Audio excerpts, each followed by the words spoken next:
So we're going to talk about some neck strengthening that we can do. This is a really easy thing to do in the car. So if you're driving or at a red light, you want to strengthen these back muscles, we can press straight into our headrest with about 30% of your total strength.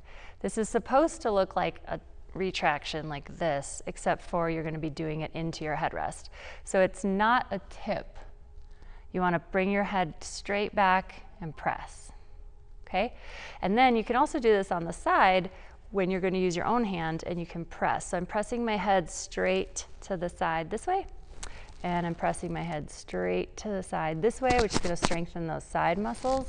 You can also do this in front, strengthening this way, and we can even do it with rotation. So we're going to hold here, and I'm actually turning my head to the right as opposed to tipping it to the right. So that kind of covers everything. Cool. Did I clap? Yeah, I did. Okay. I'm like, always like, did I clap?